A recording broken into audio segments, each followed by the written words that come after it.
The subject was UFOs, and that intrigued me a bit. When that study was concluded in 1964 and it was published, and I was still working in the war room at that time, I had access to this document. I had a chance to read it. And having been exposed to it, I must tell you honestly that my life has never ever quite been the same.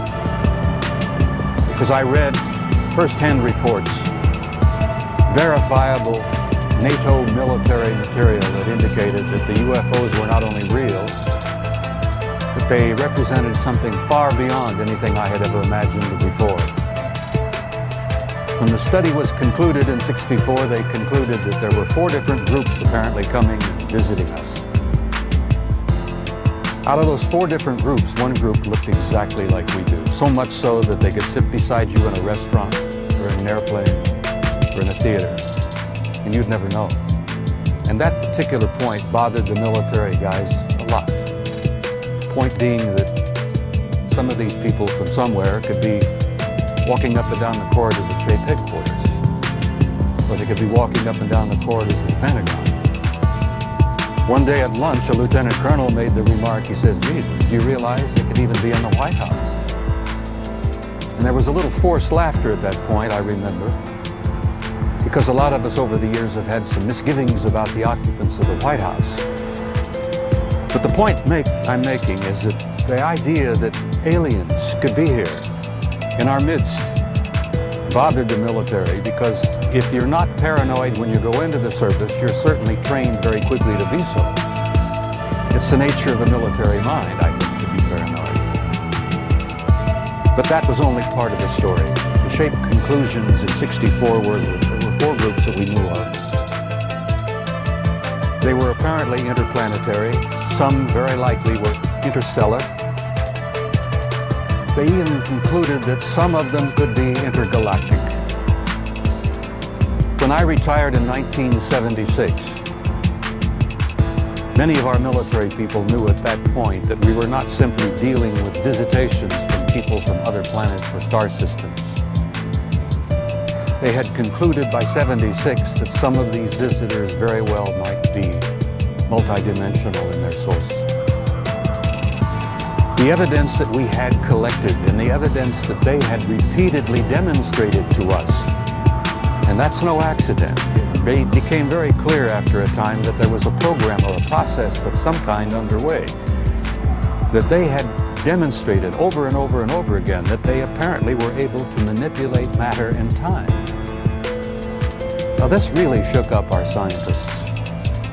There are a lot of new young scientists in particle physics today who talk about multiple dimensions.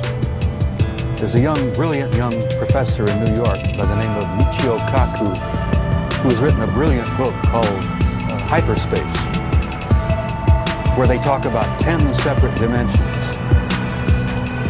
I'm not enough of a physicist to try to explain to you what a dimension is, but the idea that there could be intelligences from somewhere else, from other dimensions coming and going into our reality. It's been quite a shakeup in traditional science. I guess I speak out openly and bluntly about this because I feel so strongly about it.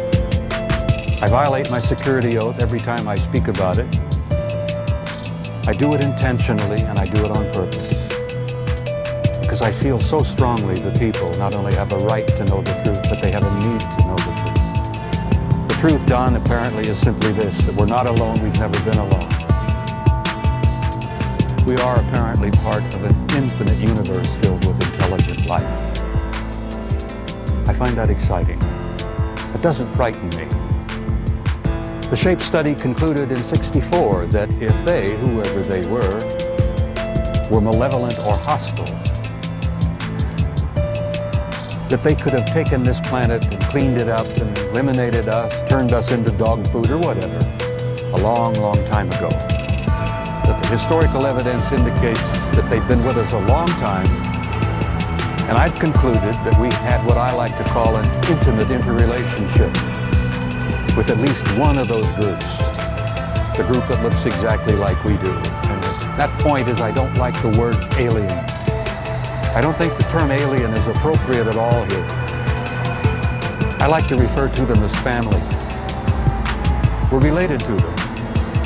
I think they had a hand in our being here.